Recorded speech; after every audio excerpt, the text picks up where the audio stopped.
Hey guys, and welcome to the Vanguard Tactics Drukhari Codex Q&A. Winner's Circle.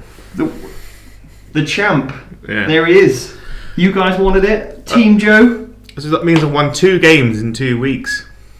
Basically, on the live stream and on the battle report. The only way is up. I don't know what's happened to you, mate. You're a changed man. And I'm only going to be winning more games because I'm only going to run Drakkari from now on. Forever. Yeah, it was a incredible battle report, I think. Yeah. Absolutely awesome. I absolutely love that list. Yeah. It's layers upon layers upon layers of synergy. Just like an onion. Like an onion of death. Mm. The only thing I wish I'd been able to do was kill all of your characters with Drazar and Lilith. If I'd done that, it'd just be like, just finish up now. No, go home. Yeah, just would have been good. Yeah. Yeah. Like after playing that game, we've played a bit more with Lilith and realised the kind of insane things that she's capable of. Yeah. So I'm going to try and show that off on Tuesday on our live stream. Yeah. So guys, ask us anything you want, whatever it might be. Yeah. For some reason, our internet connection isn't great. We'll have to try and shut off some other internet connections if possible. Is your computer still on? It's still on. I'll go turn it off. I'll be back in a second. Joe will just quickly turn his off, disconnect from the Wi-Fi as well. We'll try and get you guys the best signal we possibly can. Slightly annoying, obviously, when we have these little technical issues, but hopefully we'll be back to the regular performance as usual. Yeah. Also, just in, new VT objective markers, neoprene. So yeah, we'll be seeing those soon. In the basically, like, they're kind of a landing pad zone. So they're going to be up for grabs soon as well. Yeah, we had some other ones, didn't we, on previous battle reports, which were a bit more bluer. Yeah. But these are toned down, like they're a closer fit to the. They're more of a concrete colour. Yeah. Which is really good for putting on whatever you want, really. Yeah. So here it is, the Book of Dreams for you, Joe. It is the Book of Dreams, and I love it.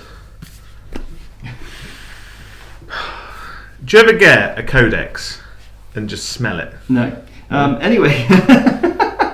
Like a brand new book. It's that new book smell. New book smell. Yeah. Yeah. Anyway, guys, let us know, what did you think of the battle report? Did you like it? Did you like the format? Obviously, it was a huge turnaround to get this from recording to editing to getting it out there, and our editor Pat just absolutely crushed it. Well, he's editor and cameraman on our battle reports. So he really helped us out there. Yeah. And he brings along a 4th camera for all the angles. Yeah. It's very exciting. So, obviously, ask us any questions you want about Drakkari. We'll go, cover whatever you need to know about them. As obviously we can, talk about Drakkari, which is awesome. Yeah. But also we've got another live Q&A on Monday. We've also, and that's going to be at 4 p.m. So again, you can ask us anything you want. Also, what else have we got? So at 12 o'clock in 15 minutes, me and Joe go through Joe's list in a full deep dive. So we go through like the justification as to why every single unit in that list is there. So that's in 15 minutes. And then tomorrow we've got how to deploy Drakkari. We've also got a Drakkari podcast going out, so a full codex overview of our top picks. So that's going to be the codex on review on Sunday. Monday we've obviously got the Q&A. I think we might even do something Thursday where we open up one of our academy lessons that we normally keep in-house. That's going to be open to everybody to see how we look at picking secondaries against Drakkari. And then also on Saturday we're going to do some more live streaming if all goes well, fingers crossed. And then Sunday is that masterclass. Again, if you want to win those 2 combat patrol boxes, or not, you can't win both, but there's 2 up for grabs basically. There's going to be 2 winners, and the 3rd winner is going to also win a codex. Yeah. So and also to basically sign up for that masterclass pops you into the competition, along with subscribing obviously to the channel, and then also liking the battle report that we've just obviously aired. Yeah. So if you haven't gone and check that out. Okay, so we've got a few questions. Anthony Lawrence, that stratagem meaning it costed 3 CPs to Overwatch had a big impact, he thinks. It's huge. If you've got an opponent that's got a stratagem that they rely heavily upon, so like Ultramarines being able to, because if you CP, if you increase the CP of Overwatch, it means that both of those stratagems are going to cost 2 CP. Whereas if you do the Ultramarines Super Overwatch stratagem, increase it to 3, your opponent's like, that's a bit much. I probably won't do that. And then they're going to rely heavily on just the 1 CP Overwatch stratagem. Yeah. But there's so much stuff in the Drukhari that can either eat Overwatch, like transports, or you have abilities to ignore Overwatch. It means that your opponent's just not shooting at you when you're going in. Absolutely. But if you go up against, say, Chaos, and they're going to be using Endless Cacophony or Veterans of the Long War, increasing that to 3 CP a time. Yeah. Massive. Yeah, no, it's going to be awesome. And again, like you could, Vect transhuman, couldn't you?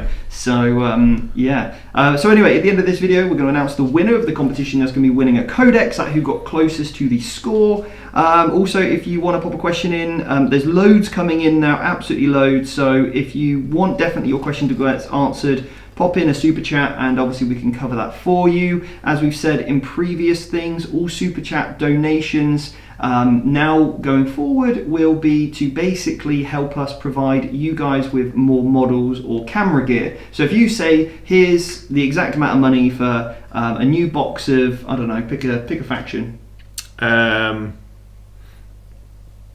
Admech, and you're like, right, get some Electro Priests on the channel. We will name one of those Electro Priests with your YouTube name beyond the base. So as we do that, and then anything else you obviously guys donate, that money goes straight on buying basically more camera gear. Like yesterday we had a big massive light box arrive. He's literally like the sun there, so we've got a nice little remote here. But anyway, so let's get on with some of the... Oh, he's turned it off now. Turn him off. Right, there we go. Let's see, that's how powerful he is. So some of the other questions.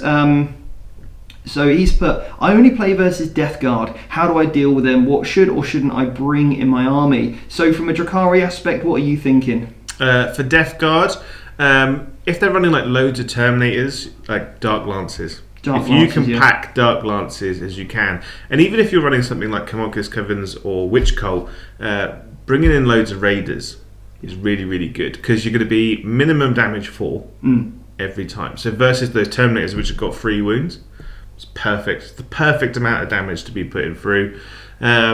Or just, I mean, I think the volume of attacks on Incubi do quite well as well. But Incubi churn through them, or like if you've got like they've got loads of Poxwalkers or loads of just normal Plague Marines. If you can wrap them and trap them in combat with witches, something like that, they're not going anywhere. And those Plague Marines don't put out a huge amount of damage. They probably don't if you really tar pit the units. But again, you never really want to tailor. Like if your mate's playing Death Guard, don't just go out and buy 3 Ravagers with triple Dark Lances and be like, But you want to make sure you've got these tools in your toolbox so that you can go up against any of those type of archetypes. And you've got to think about just like basic kind of skills and plays that Drakkari have, like just things like move blocking, using mandrakes to just put them in front of your opponent's lines, Death Guard, Custodes, even like the Ultramarines, aggressor kind of army. They're slow armies. Move blocking them with mandrakes and transport so they can't reach out and get on those far objectives is a really strong move,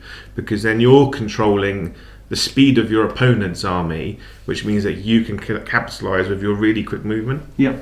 No, love it. Okay, so we've got another question here. Is it worth going Yanari or just going pure Drukhari? Well, if you go Yanari, you lose powers from pain. Yeah.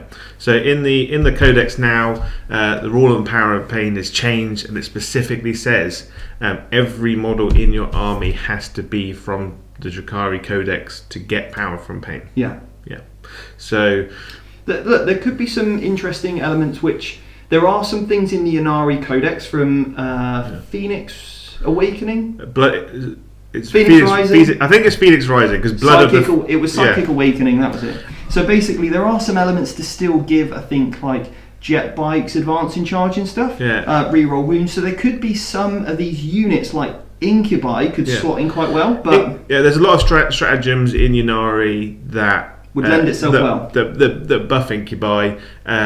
You lose power from pain. You'd lose. The only thing that the Incubi would primarily lose would be those invulnerable saves, which are actually really, really helpful for them now. Yeah. Had another question here. Smokey said, GW forcing you to buy two books day one is peak shill. I'm not really sure what peak shill means, but so I've got an opinion on this. I've got an opinion on this. I am glad that they've done it in the way that they have. Yeah. Because if they would have done that with... So there's literally, in the new book, the War Chor Targaryen... It's the Book of Rust, Warzone... Easier to say. Right, so we will be doing a review on that. Yeah. Now, in there is one sort of witch cult that Drakkari cannot get access to. Yeah. That's Cult of Strife. So you don't have to play Cult of Strife for the start. Imagine buying a Space Marine Codex, but has inside Death Watch, Blood Angels, Dark Angels, Space Wolves, Ultramarines. You know, all of them. Just all of them. That would be like the Bible taking it. I mean, you're probably thinking 4, I don't know, yellow pages stacked together, and it would be so much. And actually, what this gives Games Workshop the ability to do is, you know, like keep those, like as a Drukhari player. So that's for me from a just a general standpoint. Yeah. You don't have to play Cult of Strife. Do you desperately need those things in that book? You don't desperately need it, because it depends on the kind of build you want to go. Cult of Strife has its own specific kind of play style. Yeah. But if that's not your play style, you might want to go Red Grief because you want all your witches to be strength 4 all the time. Yeah. In which case you don't need to buy it. But as a Drukhari player, I really like it because it means that Games Workshop are recognising my army. They're like, you get a bit of extra story, you get a bit of extra kind of loving, you know, because you never know what's coming down the line. No, it could be more stuff. So that's only Act 1. Yeah, there are more acts to follow. More acts, yeah. So I think it's great. I think it's a good decision. So we've had a question here. How do we think? So this is from Ian Wilson. Where do you think my Drakkari will land in the meta? As impactful as Death Guard or Krons? What's your prediction, Joe? I reckon in the hands of the good players, I think we go into like these hands. These hands. So like those hands. These hands. These. You may have hands like mine. They may be smaller. They may be bigger. We just don't know. But I think Drakkari in the hands of the right players, like they're going to be winning tournaments all over the place. Yeah, I agree. Because they score they score secondaries like a demon kind of thing. You're like, oh, I've got all these secondaries. Like I think you'll be getting 12 points average on each one, and if you play the primary right and you go 10 10 10 10 10, like big wins, flying, yeah, love it. Just hands like these. Anyway, so right, what else have we got here? David said he's been waiting for the new objective markers. Well, what have we gone here? What else? I want to go back to one. I can't see where it is. Somebody said, here it goes. How does the Court of the Archon now work? So before you could take single models and then you could just minimum one and you could have built up. Now, all of the characters from the Court of the Archon are one unit. You can take one unit for each Archon that you have. Yeah. It's a minimum squad size of 4, maximum squad size of 16, and you can have 0 to 4 of each one in there. So you could, if you wanted, just take 4 sliffs, and they're quite a good little unit to hang around with your Archon, just chilling. Dan said, "Am I the only one that started looking at their hands when you said that?" These hands, these hands. Yeah, the Court of the Archon's really cool, and like the sliffs now, you can't shoot at an Archon if there's a sliff stood next to him. There's like a reason to take each one, isn't it? Which is cool, and it stops that whole I've got this one random dude who's going to run around and do action, super cheap, which is a bit obviously janky. So that one girl that everyone was taking, like Gary, or I think it was called it, or Urkel the Urkel, like the one that just like boop. I'm going to do scramblers now, because you can't stop that one guy. Like you can still do it, you just have to take like 4 of them now. Yeah. What have we got here? Kieran said, what do you think about the Drukhari book? Might tell us about Craftworld and Harlequin's book, as is the first glass cannon book-ish, more resilient books we've had so far. Yeah, I mean, it's fast and it's fierce. Yeah. And if Harlequins and Craftworld are anything like this book, then they are going to be awesome. Yeah. Just like Craftworld, like Drakkari, but with magic. Like magic hands. Magic hands. Not so your like hands. So not like these hands. But these hands. But if you like imagined my hands were full of glitter, just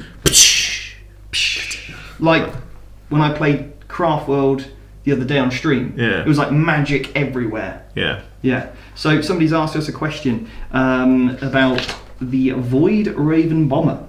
So I've got it right here. He's got a bit of a buff. So let's go through it. The Void Mine, once per battle in the movement phase, after the bearer makes a normal move or advances, you can select 1 point on the battlefield the bearer moves across. Roll 1d6, roll d6, roll 1d6 for each unit within 6 of that point, subtracting 1 if it is a character, excluding vehicles and monsters. 4+, that unit suffers d6 mortal wounds. Thoughts, Joe? It's less targetable, like if you really wanted to hammer one unit. But if your opponent's packed around an objective, like if your opponent's got a bunch of units trying to multi-hold, just fly over, drop the bomb, get as many mortal wounds off as you can, then shoot with the guns, because the guns are a lot better now. Yeah, so we've got the Dark Scythe, heavy 3. Yeah, so it went from D3 to heavy 3. It's got 2 of them, so it's a guaranteed 6 shots. 24-inch range, but you're a flyer, so wherever you want. Strength 8, -4, flat 2 damage, or the Void Lance, heavy 1, and it's obviously got 2 of these, so it's basically 2 shots. Strength 9, -4, D3 +3. And it's also got the... you can be equipped with the Void Raven missiles, which are assault. Basically, they've got a couple of profiles. Yeah, they work like the old Razor Wing missiles, basically. But nice, strength 6, assault D3, strength 6 -3, 2 damage. Yeah. It is a really good objective clearer now. I mean, so that Void, I probably would never take a Void Mine because I know that It comes with the Void Mine. I would roll a 1 every time and just You don't ever want to use it on a single target. No. Like, if you could either go in really hard turn 1, try and get off as many mortal wounds as you can. Great against MSU. Yeah. If they've really clumped like my Ultramarine army, like today you saw, all clumped together, 1 point over, D6, if you roll a big 6, nice big radius. Or like a Tau army that's got loads of little 5-man units of fire warriors on objective. Yeah. Or even another Drakkari army. Yeah. Just low like MSU. Yeah. So somebody else has said, what are the other just a magic hands for the win? Yeah. Magic hands. Yeah. Maybe we should get you some white gloves with glitter on. I will. Yeah. That is going to be my next show. So remember, guys, on Tuesday night, Joe is going to be running the Cult of Strife, Pure Cult of Strife. From the new book. Yeah. So you can see for yourselves if you need it. Yeah. If there's something that's a flavour for you. Because I think, I can't remember which one we were talking about, but I really like, it's not the Red Grief one, it's not the next one, but the one after in the book. It's where they get some crazy extra movement shenanigans, I think. It's not Red Grief, it's not... Cult of Strife? No, Cult of Strife is what we're talking about. It is Red Grief, yeah. Add 2 to your advance rolls. Who's the other ones then? Yeah, it's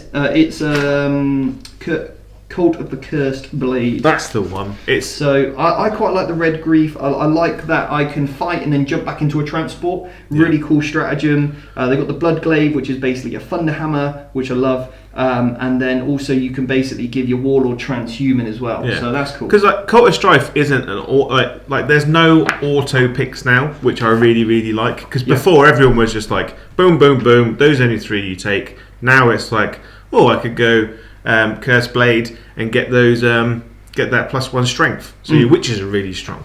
Yeah. And also because you can obviously do the combat drugs. Yeah. You can get +2 to your move on a unit. Yeah. So I could have my witches coming out of a raider, so they're coming out 11. Yeah. Well, they're getting out 3, then they're moving 8. So it's 11. Plus the combat drug +2. It's 13. Plus advanced minimum 2. 2 plus D6. Yeah.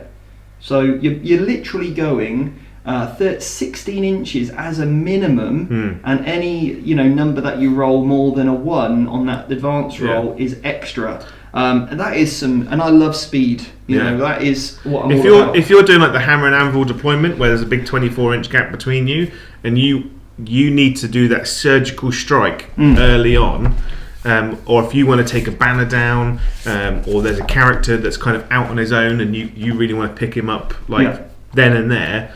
Like, they're going to be the witches for it. So the army review is up right now. It's 12 o'clock. That will be previewing any second now. But what we want to do is quickly go over the secondaries that one of our students has asked for.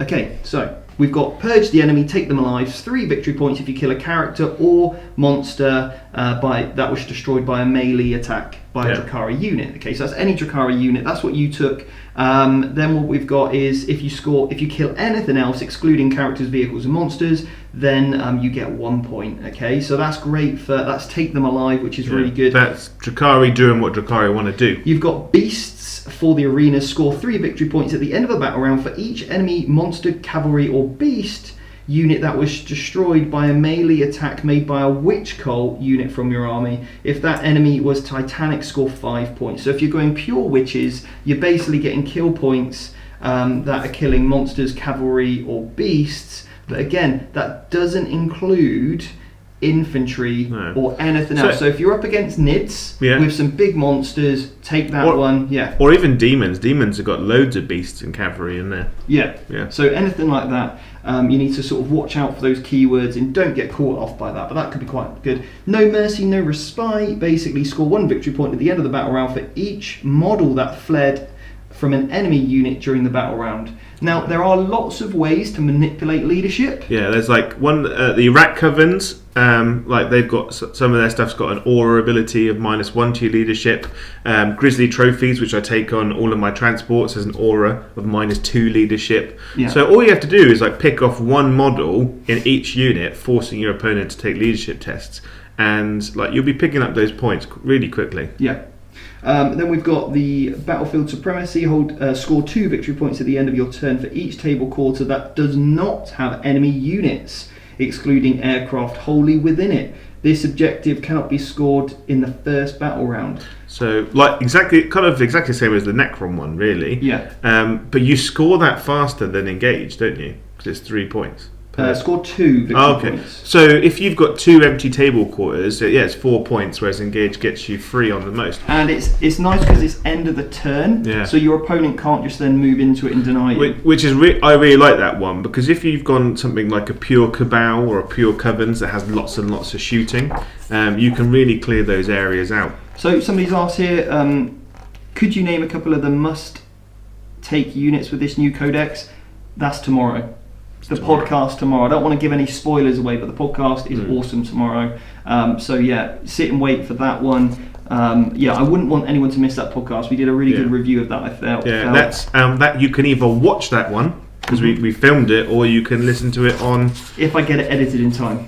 Oh. I know, but you can definitely listen to it because that'll be up on iTunes and Spotify. We have been cramming in the content over the last few days. So basically, to give you guys an idea, to film and edit a battle report, we've also had to film and edit a full army review video.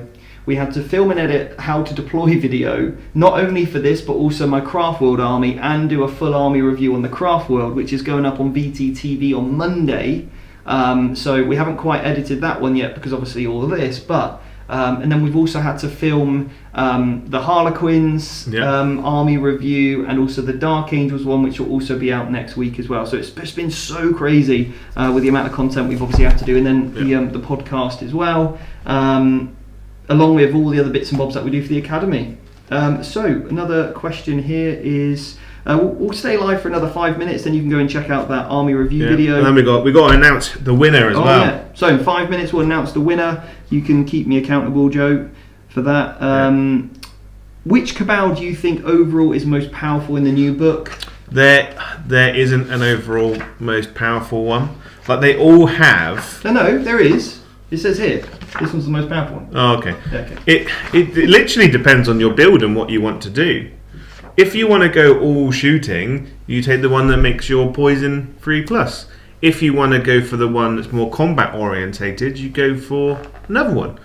So you've got Blackheart is your combat another one. So Blackheart is your combat one, and then it's well, Blackheart gets you that nice re-roll. Yeah, and that's great on those Dark Lances. So if you want to go Ravager heavy, Raider heavy, Plane heavy, then Cabal of the Blackheart. Yeah. If you want to run lots of Incubi as well, because he gives those the re-rolls.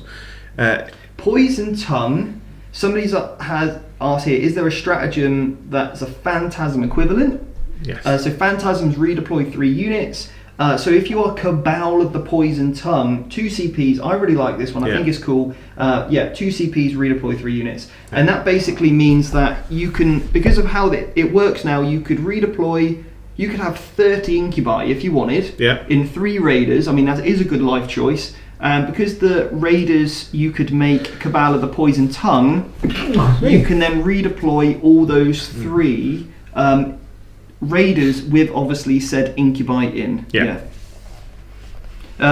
We've also got here Sack Marvel. What are your thoughts on the Beast units or Urgles? Well, Urgles have changed as we spoke about earlier in this video. Beast units I think are quite good. There is a lot of play in them now because of how the Beastmaster operates, giving a unit advance in charge. It gives reroll ones to hit. Reroll ones. So the bird swarms. The Razor Wing Flocks, they're like a really good smite screen kind of thing. The Clawed Fiends, they're an absolute butcher unit. But there is a lot of play. If you've got them already, you can. There is an excuse to put them on the table. No, I really like those. The Clawed Fiends. David Bannister, the resident Harlequin player in the academy. He said, Would the changes to Haywire Blasters indicate a similar change that would happen in time to Harlequin ones? Before, were they different? I think they were, weren't they? So Haywire Blasters before operated like all other Haywire weapons. On a roll of a 4 you did a mortal wound, on a roll of a 6 it was D3. This one is now called the Drukhari Haywire Blaster. And it's D3 shots. So I'm pretty sure the Harlequin Haywire one is D6 shots on the bike, D6, isn't it? So basically, this one's D3, which it used to be as well. D3 on the Talos, right? And then it's strength 3, so it now has. So it used to be strength 4. It used to be strength 4 minus 1 damage. So now it's strength 3 minus 3 D3 damage. But it's blast each time an attack made with this vehicle targets a vehicle, should I say, and a modified wound roll of a 4+ is always successful. So basically, on a 4+, that's really strong because they're now going to get -3. So it's only invulnerable saves that save them is D3 damage. But if you roll a 6, it also does D3, and that's in addition as well. So if you roll a 6, remember they've got to make the save, and then also they've got the obviously then the mortal wounds to take. So every 6 you roll with those is essentially, if they don't have an invulnerable save, and if their armor's, a 4 or a 3, likelihood they're going to be taking 2d3 damage. But whether that translates, we don't know. This explicitly says the Drukhari Haywire Blaster. It's a more dedicated weapon now, because before at strength 4 minus 1 it was a kind of efficient against everything. Now it's like streamlined, but when the hits go through, they do the damage. So who is the winner? So there was one guy who was on the money, but he had the Ultramarines as the winner. Yes, so Kieran, who's one of our students, he had it literally to the point, but he had the scores the wrong way round. And I wasn't sure if he meant 71 and then he put 60, and then he put Ultramarines as in that. So I messaged Kieran, I was like, Kieran, who are you backing? As in Ultramarines. He went for the Ultramarines. So unfortunately, Kieran, you didn't win that Codex. I'm really sorry. I'm really sorry. So the winner, with the closest score of 67 to Drakkari, 64 to the Ultramarines, is Envy with 2 eyes. 2, obviously. 1, 2, 3, 4, 5. So I'll be messaging you to get your details. Envy 1, 2, 3, 4, 5. Please email us. That's the easiest thing to do. Email us at admin@vanguardtactics.com. Well done. I remembered it. You did. I'm actually quite impressed. Anyway, so give us an email, please, and congratulations. He's in the chat, and he said woohoo, so that's awesome. Sean said, sorry I missed the battle stream. Did Joe find it easier to engage the Ultramarines compared to the last battle round? Yes. Where the Talos seemed to not be able to get any work done. Yeah, so when we were in the old Codex, I was literally like, you don't have to change anything, just give me one advanced and charge stratagem and I'll be happy. This changes the entire army massively. Now the entire army has it, you can guarantee those charges every time. You set use turn 1, use turn 2 to set yourself up, and then turn 2, turn 3, you straight in, and you're guaranteeing those charges every time. I must admit, I'm not looking forward to playing. You're going to take a pure Coven list at some point, right? Yeah, so on our stream weekend, I'm running pure witches this Tuesday. I've got a pure Coven list and I've got a pure Cabal list ready to go for our stream weekend, so I can show off what they can do. Yeah.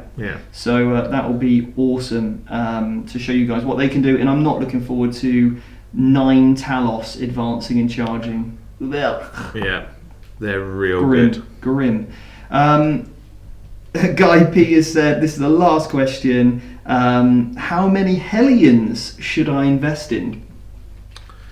So it depends on if you're running pure witch or if you're going for the real space rated attachment. I think in the real space rated attachment 10 is a really solid number because they're a really good kind of like backup unit that you kind of sit in the middle of the table to plug gaps. So 10's a really good utility unit. But 2 units of 5 could also work well. Yeah. Do an action, move about, nice little counter punch. Because they just want to be charging. You want to charge, kill something. And they're like your little harassment units. So you can either go a bigger blob or a couple of little ones. Or if you're running pure witches, I think 2 units of 10 is really solid. And a unit of bikes to go with them to use the new stratagem where they get to re-roll hits when they're within 12 inches. Antonian Deep Game just said, thank you for the hard work, guys. Hope we can assist the No Retreat Legends in meat. Oh, that would be awesome. Anthony's just did a couple of clappy hands and said, congrats. Def Jester, same here. Thanks for all the hard work. Honestly, it's been hard. It really has. You can probably tell by me and Joe, we're exhausted. I've been so wired. I think, by the time I was up late last night, I was editing the army review, which went up at 12, and I had to put it through the editor, and then I had to put it through another editor to add all the images in just to spice it up a bit. And I was there, kebab in one hand, whilst trying to edit at 11 o'clock, and then basically, obviously I woke up at 5 o'clock this morning like, I've got so many things to do. I had to write all the descriptions, I had to send an email out, and it's just been writing landing pages to get the masterclass, which we haven't even spoke about. But the masterclass is Sunday. We're going to be going over essentially the 4 different ways to play Drakkari on Sunday. It's completely free to sign up, and we'd love you to attend. It's going to be probably an hour, maybe 2 hours of Drakkari and theory-based stuff. And if you sign up to the masterclass, there is a chance to win 2 combat patrols, Drukhari combat patrols, and the Codex. Obviously, you don't win all 3, so 1 person each. But if you sign up to, greedy, wouldn't it? Yeah, it should be greedy. But if you sign up to it, and you like if you're thinking, if I can't sign up because I won't be able to watch it live. If you sign up to it, we do send you an email with a link so you can watch it again later. So sign up anyway, because you can still watch it, still have a chance to win, and also get some really good knowledge on how to play with Drakkari, but also if you don't play Drakkari, it's all knowledge you need to know. Yeah, absolutely. Sean said sub to VTTV now, and have to say your progress and quality is really showing. Look, I mean, we've come so far in the last 6 months. Like, you look at some of our older battle reports, that we've put on, even VTTV, and unfortunately because of COVID, we couldn't work very well, and we had a bit of a time off from essentially getting done what we had to. But we spent that time, and we had so many test runs. I've purchased so many cameras, and again, we really wanted, today was like for us a really proud moment because we're both really happy with the battle report.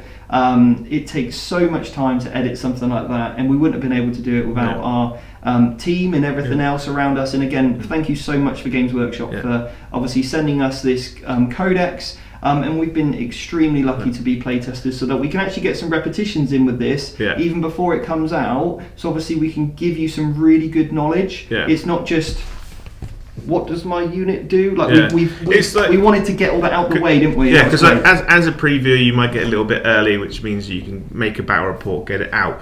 But by being on the playtesting team, it's meant that we can get serious reps in. And it means that early doors, you don't have to wait months basically for someone to gather the knowledge and then release it later on. We've got the knowledge day one for you. And it also means that later on down the line, when like new codexes come out, we could do the same thing. We could do a whole week of that stuff. So guys, thanks so much for all your support. It really means a lot to us. And hope you enjoy the army review. I hope you enjoy the deployment video that comes out tomorrow, if all goes well. And thank you very much. Take care, guys. Drakkari Field Week. Here we go. I'm going to be sick of Drakkari. But until then, I'll see you Monday for our next Q&A. So take care.